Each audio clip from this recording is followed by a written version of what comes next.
दोस्तों आज के इस वीडियो में हम बात करेंगे ई श्रम कार्ड कैसे बनाएंगे। ई श्रम कार्ड बना लेते हैं तो सरकार की तरफ से जो भी योजनाएं होती डायरेक्ट आपको इसका बेनिफिट यहां पर मिल जाता है। जो मजदूरी कर रहे हैं उनके लिए ई श्रम कार्ड बनवाना जरूरी है, क्योंकि यहाँ पर अगर अब देखा जाए तो राशन कार्ड में भी ई श्रम कार्ड बना हुआ है, वो राशन कार्ड के लिए भी अप्लाई कर सकेंगे। तो सबसे पहले आपको ई श्रम कार्ड बनवा लेना है। बनवाने के लिए यहाँ पर आपको कुछ स्टेप को फॉलो करना है। आसानी से अपने मोबाइल फोन या कंप्यूटर से बना सकते हैं। सबसे पहले जान लेते हैं ई श्रम कार्ड बनाने के लिए आपके पास कौन सा डॉक्यूमेंट होना चाहिए। तो आपके पास आधार कार्ड और बैंक पासबुक होना चाहिए और आधार कार्ड से आपका मोबाइल नंबर रजिस्टर्ड होना चाहिए। अगर नहीं है तब भी आप बना सकते हैं, लेकिन उसके लिए डिवाइस की आवश्यकता पड़ेगी। तो आप सबसे पहले अपने मोबाइल फ़ोन में आधार कार्ड को मोबाइल नंबर से लिंक करवा लें।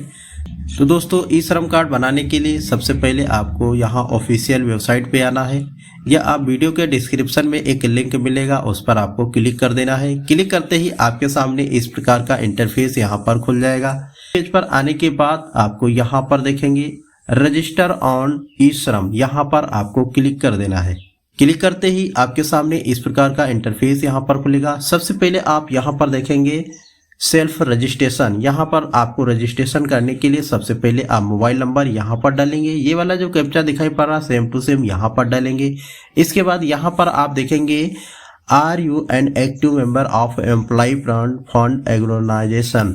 अगर आपका EPF माने PF बना हुआ है तो यस पर क्लिक करेंगे, नहीं तो आप नो पर भी क्लिक कर सकते हैं।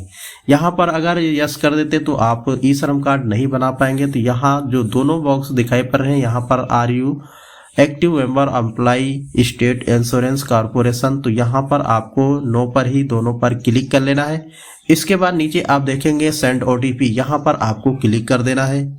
दोस्तों जो आपने मोबाइल नंबर यहाँ पर दिया होगा वो मोबाइल नंबर पर OTP जाएगा। OTP यहाँ पर क्लिक करके इस बॉक्स में डालेंगे, फिर आप सबमिट पर क्लिक करेंगे। सबमिट पर क्लिक करते ही फिर आपके सामने इस प्रकार का इंटरफेस यहाँ पर खुल जाएगा। यहाँ पर आप देखेंगे आधार कार्ड नंबर डालने के ये 3 बॉक्स दिखाई पड़ेंगे। यहाँ पर तीनों में अपना आधार नंबर डालेंगे। इसके बाद आप यहाँ पर देखेंगे फिंगरप्रिंट या आइरिस या OTP के माध्यम से। यहाँ पर आधार को सत्यापन करने के लिए किस प्रकार का उपयोग करना चाहें, फिंगरप्रिंट या आइरिस या OTP। तो यहाँ पर आधार कार्ड से मोबाइल नंबर लिंक होगा तो OTP वाले पर क्लिक कर लेना है। ये वाला जो कैप्चा दिखाई पड़ रहा सेम टू सेम इस बॉक्स में क्लिक करके डाल देना है। फिर यहाँ पर आप देखेंगे ये जो बॉक्स दिखाई पड़ रहा आई एग्री का, इस बॉक्स को टिक करेंगे। फिर आप नीचे देखेंगे सबमिट का बटन दिखाई पड़ रहा, यहाँ पर आपको क्लिक कर देना है। ये आपके सामने फिर से आपके मोबाइल पर जो आपने आधार कार्ड से रजिस्टर्ड किया होगा उस पर OTP जाएगा। OTP इस बॉक्स में डालेंगे। फिर आप यहाँ पर देखेंगे वैलिडेट, आपको यहाँ पर क्लिक कर देना है। यही आपकी कुछ जानकारी यहाँ पर आ जाएंगी जो आधार कार्ड से यहाँ पर प्राप्त होंगी। तो आधार कार्ड से प्राप्त होने के बाद आप यहाँ पर देखेंगे नाम में जो गुणे का निशान यहाँ पर दिखाई पड़ेगा, आपकी जन्म तिथि लास्ट का दिखाई पड़ेगा, और यहाँ पर मेल है फीमेल यहाँ पर होगा, इस यहाँ पर दिखाई पड़ेगा। फिर आप नीचे देखेंगे continue to enter other detail, यहाँ पर आपको क्लिक कर देना है, क्योंकि यहाँ पर जितने स्टेप यहाँ पर दिखाए गए इन स्टेप को फॉलो करेंगे तभी आप ई श्रम कार्ड यहाँ पर आपका कंप्लीट बन पाएगा। क्लिक करते फिर आपके सामने देखेंगे यहाँ पर इस प्रकार का इंटरफेस खुलेगा। यहाँ पर आपको पर्सनल इन्फॉर्मेशन भरना है। पर्सनल इन्फॉर्मेशन में आपका मोबाइल नंबर पहले से जो दिया होगा यहाँ पर शो होगा। अगर आप दूसरा कोई इमरजेंसी नंबर देना चाहते तो दे सकते, नहीं तो इस कॉलम को छोड़ सकते हैं। आपके पास ईमेल आईडी है तो डाल सकते, नहीं तो इस कॉलम को भी छोड़ सकते हैं। अब अगर शादीशुदा है तो यहाँ पर क्लिक करेंगे और मैरिड अनमैरिड जो भी होगा यहाँ पर सेलेक्ट करेंगे। यहाँ पर देखेंगे सोशल कैटेगरी, अगर आप कौन सी कास्ट में हैं यहाँ पर सेलेक्ट करें।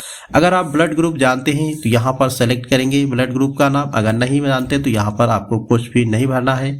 फिर आप यहाँ पर देखेंगे डिफरेंटली एबल्ड, यहाँ पर आपको यस नहीं, आपको नो पर ही क्लिक रहने देना। फिर इसके बाद थोड़ा नीचे स्क्रॉल डाउन करेंगे। स्क्रॉल डाउन करने के बाद यहाँ पर नॉमिनी का डिटेल भरना है। नॉमिनी का डिटेल भरने के लिए यहाँ पर आएंगे और नॉमिनी का नाम डाल देंगे। यहाँ पर उनकी जन्म तिथि डालेंगे।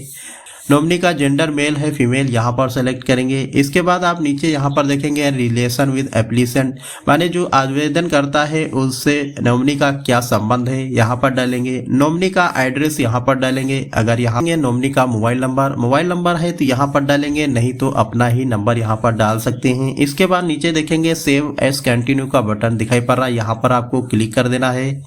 फिर आपका एड्रेस के लिए यहाँ पर ऑप्शन में आ जाएंगे। यहाँ पर देखेंगे आप तीसरे स्टेप पर एड्रेस को भरना होगा। सबसे पहले आप देखेंगे रेजिडेंशियल डिटेल, यहाँ पर देखेंगे हाउस नंबर या नेगेटिव स्टेट का नाम यहाँ पर सेलेक्ट करेंगे। यहाँ पर स्टेट का नाम सेलेक्ट करने के बाद फिर आप नीचे देखेंगे अपने इस डिस्ट्रिक्ट का नाम सेलेक्ट करेंगे। यहाँ पर क्लिक करके डिस्ट्रिक्ट का नाम सेलेक्ट कर लेना है। फिर इसके बाद देखेंगे यहाँ पर जो ऊपर सेलेक्ट करेंगे यहाँ पर स्टेट का नाम सेलेक्ट हो जाएगा। इसके बाद आप नीचे यहाँ पर देखेंगे करंट एड्रेस अर्बन या रूरल। अगर आप शहर से हैं तो अर्बन पर क्लिक करेंगे, अगर आप ग्रामीण क्षेत्र से हैं तो आप रूरल पर क्लिक करेंगे।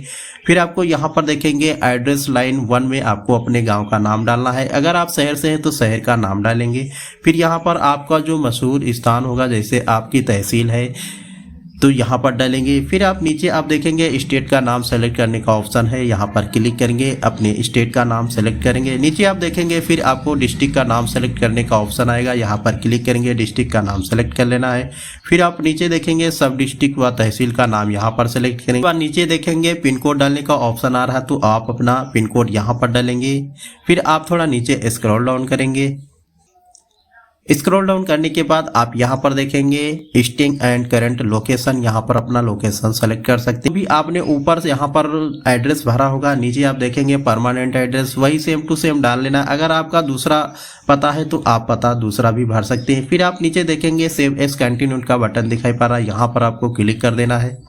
फिर आपको चौथे चरण पर यहाँ पर आ जाएंगे तो यहाँ पर एजुकेशनल क्वालिफिकेशन के बारे में बताना है। तो सबसे पहले आप देखेंगे यहाँ पर जो दिखाई पड़ेगा एजुकेशन क्वालिफिकेशन, तो यहाँ पर आप क्लिक करेंगे और यहाँ पर सेलेक्ट कर लेना कि आप कितना पढ़े लिखे हैं। अगर नहीं पढ़े लिखे तो यहाँ पर अपना कुछ भी यहाँ पर सेलेक्ट कर, यहाँ पर जितना आप पढ़ाई किए हुए हैं या किसी भी पर्सन का बना रहे हो कितना पढ़ा लिखा है, पढ़े लिखे हैं, तो यहाँ पर सेलेक्ट करेंगे।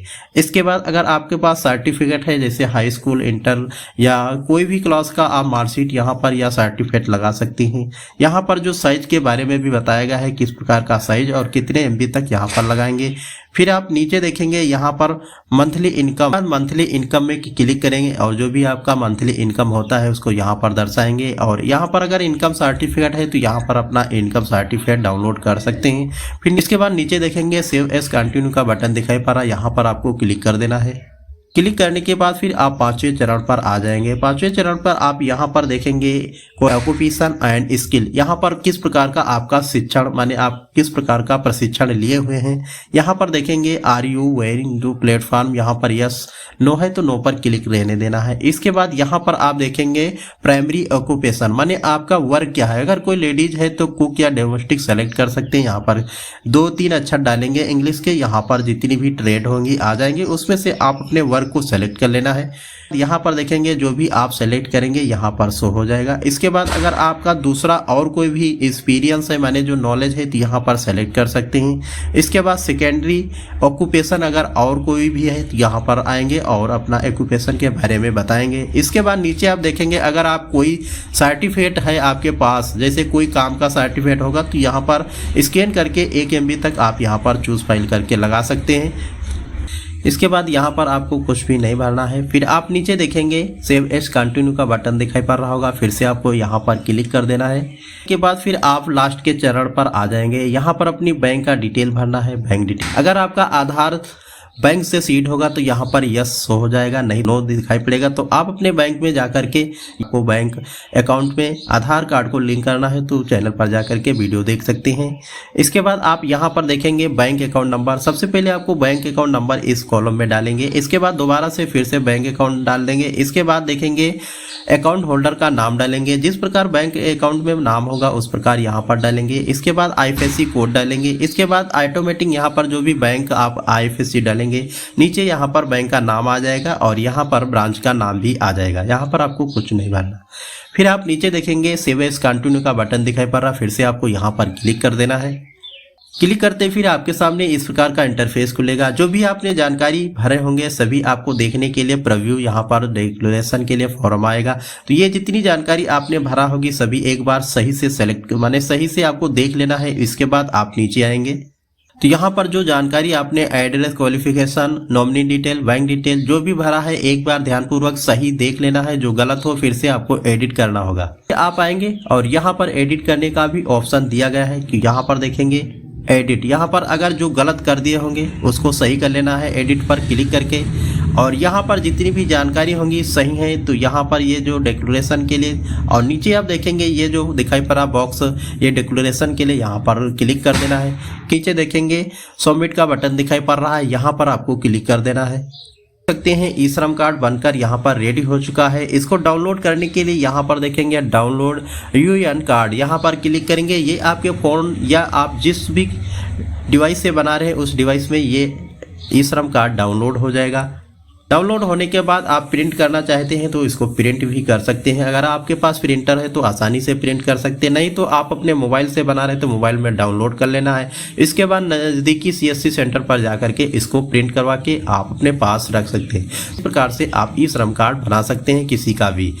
अभी भी इससे संबंधित कोई सवाल है या कोई भी कन्फ्यूजन तो हमसे कमेंट बॉक्स में कमेंट करके पूछ सकते हैं। मिलते हैं अगले वीडियो में, तब तक के लिए जय हिंद जय भारत।